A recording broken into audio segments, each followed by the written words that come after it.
मैं एक मुसलमान हूं, मैं इस्लाम को मानने वाला बावकार इंसान हूं और मेरे मजहब की बुनियादी तालीम तौहीद है, ला इलाहा इल्लल्लाह, नहीं है कोई खुदा सिवा अल्लाह के।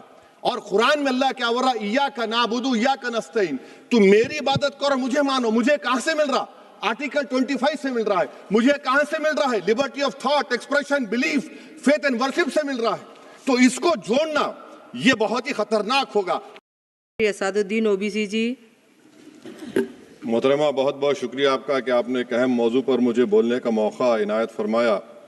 और बड़े अफसोस की बात है कि बड़ी धूमधाम से हुकूमत की तरफ से इस बात को रखा गया, मगर 30 से ज़्यादा MP यहाँ पर मौजूद नहीं है। मैडम, पहले तो मैं वज़ीर आज़म की इस बात की मजम्मत करता हूँ और उनको बताना चाहूँगा कि जिना के बारे में उन्होंने जो कहा था, हम तो जिना के सख्त मुखालिफ है, इसलिए भारत को अपना वतन माने।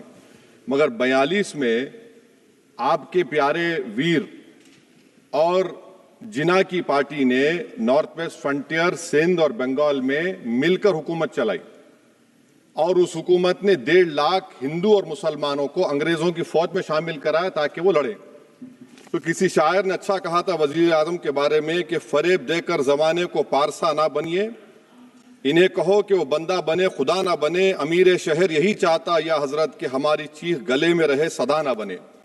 दूसरी बात मैडम, हमारे वजीर दिफा जनाब राजनाथ सिंह साहब ने बड़ा ही अजीब व गरीब और तकलीफ दे बात कही उम्मुल मोमिनीन के बारे में और उम्मुल किताब के बारे में। उम्मुल मोमिनीन उनको कहते हैं जो हमारे प्रॉफिट मोहम्मद सल्लल्लाहु अलैहि वसल्लम की वाइफ हैं। वो हम तमाम मुसलमानों की माँ, हम उनको तस्वुर करते हैं, मगर हम उनकी इबादत नहीं करते। हम अपनी माँ की इबादत नहीं करते। उम्मुल किताब कुरान है, हम कुरान की इबादत नहीं करते। कुरान अल्लाह का बिजावा कलाम है।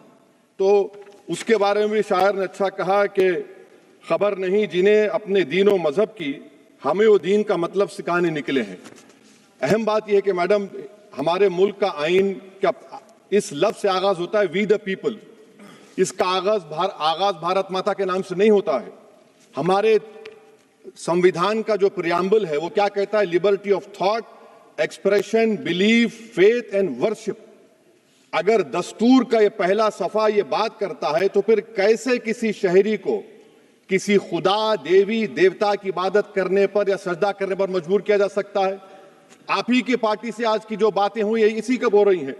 हमारे कॉन्स्टिट्यूंट असेंबली में मैडम एक मोहतरमा थी रोहिणी कुमार चौधरी ने एक तजवीज़ दी थी कि प्रियम्बल में किसी देवी के नाम से शुरू हो। उन्होंने खास तौर से वंदे मातरम का जिक्र किया, मगर उसको कबूल नहीं किया गया। फिर KV कामत साहब ने एक तजवीज़ दी कि इट्स सिटीजन्स को बदलकर हर सिटीजन्स किया जाए और खुदा के नाम से शुरू किया जाए, वो तरमीम को मुस्तरद कर दिया गया। हमारे संविधान का उसूल यह है कि भारत क्या है, उसकी अवाम है, अवामी कानून की मुसन्निफ है, अवाम मर्जी से की मर्जी से सबसे बालातर है, अवामी हाकिम है। मुल्क किसी खुदा, देवी, देवता, मजहबी इलामत के नाम से नहीं चलता, ना मुल्क किसी एक मजहब की मिल्कियत है। इसीलिए बाबा साहब अम्बेडकर ने क्या कहा था, उन्होंने मदर इंडिया के नजरिए को मुस्तरद किया। बाबा साहब ने एक नई इस्तिलाह वजह कर दी और कहा कि भैक्षित भारत, ये बाबा साहब अम्बेडकर ने कहा। अब मैडम, अगर मजहबी आजादी इस आइन का बुनियादी उसूल है तो सवाल ये पैदा होता है कि उस वक्त हमारे जो कॉन्स्टिट्यूंट असेंबली के प्रेसिडेंट थे जनाब राजेंद्र प्रसाद साहब ने किस बुनियाद पर वंदे मातरम को कौमी तराना करार दिया? ना तो कोई सेक्यूर रेजोल्यूशन है इसके बारे में। मैडम, मैं आपको बताना चाहूंगा कि जुडिशरी क्या कहती है। बीजू इमैनुअल केस है 1986 का, जिसमें जिहोवा विटनेस ने कहा कि मैं नेशनल एंथम के वक्त खड़े रहूंगी, पढ़ूंगी नहीं। सुप्रीम कोर्ट ने कहा कि उसने कोई गुनाह नहीं किया। वहीं एक 2017 का केस है अश्विनी उपाध्याय का केस सुप्रीम कोर्ट का, उन्हें कहा गाइडलाइंस दिए जाएं वंदे मातरम पर, सुप्रीम कोर्ट ने नहीं कह दिया।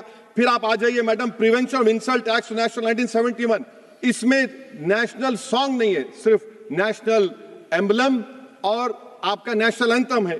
फिर आप आ जाइए 40th अमेंडमेंट आर्टिकल 51 है, 76 में पास हुआ, उसमें भी इसका कोई जिक्र नहीं है। मैडम, मैं आपके सामने बताना चाहूंगा कि हमारा भारत एक इसका मजमुआ क्या है। इसमें हिंदू है, मुसलमान है, सिख है, ईसाई है, जैन है, एथिस्ट है, मेहनतकश है, किसान, गरीब, मजलूम और दलित है। मगर अगर जो तकारीर आज हमने यहाँ पर सुनी और बाहर जो सुनते हैं, अगर भारत को देवी कहने और उसके आगे सजदा करने तो दरअसल कौम परस्ती को, वतन से मोहब्बत को मजहब में तब्दील कर रहे, और फिर यहां पर बोल रहे कि अगर भारत में रहना है तो वंदे मातरम गाना पड़ेगा। भाई ये तो संविधान के खिलाफ है, सुप्रीम कोर्ट के जजमेंट के खिलाफ है। अगर वंदे मातरम मैडम कौमियत का मियार है तो फिर सवाल ये है कि हसरत मोहानी की कौमियत क्या थी जिसने इनकलाब जिंदाबाद का नारा दिया? अगर यूसुफ मेहरली ने quit India Simon go back का नारा दिया तो उसकी कौमियत क्या थी? अगर हैदराबाद से मौलवी अलाउद्दीन जो मक्का मस्जिद का पहला मुजरिम है काला पानी में, और तुबेबाज खान जो मारकर लाश को लटका दिया गया था हैदराबाद में 8 दिन तक, उसकी कौमियत क्या थी? अगर इनायतुल्लाह काफी जो जिहाद का फतवा अंग्रेजों के खिलाफ दिया मुरादाबाद में, जब उनको 2 दिन में फांसी की सजा दी गई, और जब फांसी की सजा के वो जा रहे हैं तो इनायतुल्लाह मौलाना काफी की जबान पर क्या था? वो रसूलुल्लाह हमारे प्रॉफिट की नात पढ़ रहे थे। क्या पढ़ रहे थे? कोई गुल बाकी रहेगा ना चमन रह जाएगा, पर रसूलुल्लाह का दीन हसन रह जाएगा। तो उनकी कौमियत क्या थी? माल्टा की जेल में महमूदुल हसन, हुसैन अहमद मदनी 6 महीने माल्टा की जेल की ग्राउंड में पड़े रहे, उनकी कौमियत क्या थी?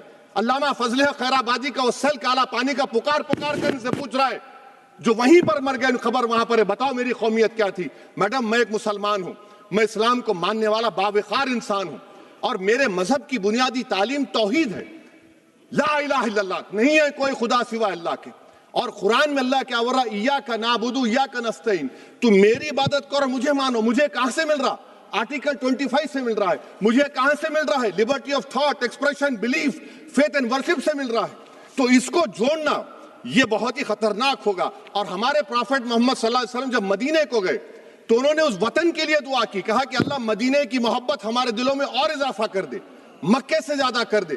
तो ये इस्लाम, मुसलमान होना, हमारे ईमान में मुल्क की मोहब्बत बीच में नहीं आती, और मुल्क से मोहब्बत है और रहेगी हमेशा, क्योंकि ये अजीम कुर्बानियां यहां पर शामिल है जिन्होंने जंग आजादी में हिस्सा नहीं लिया। आज अगर वो वतन की मोहब्बत का दर्ज देंगे तो बड़ा गलत होगा। मैडम मैं आपके सामने एक चीज पढ़ूंगा। 1937 रविंद्रनाथ टैगोर ने लेटर लिखा सुभाष चंद्र बोस को, मैं सिर्फ किसी ने नहीं पढ़ा ये। क्या कहा टैगोर साहब ने? But parliament is a place of union for all religious groups and there the song cannot be appropriate. When Bengali Muslims show sign of stubborn fanatism, we regard it intolerable. When we too copy them and make unreasonable demands, it will be self-defeating. ये मैं इसको ले करूंगा madam, आप देख लीजिए।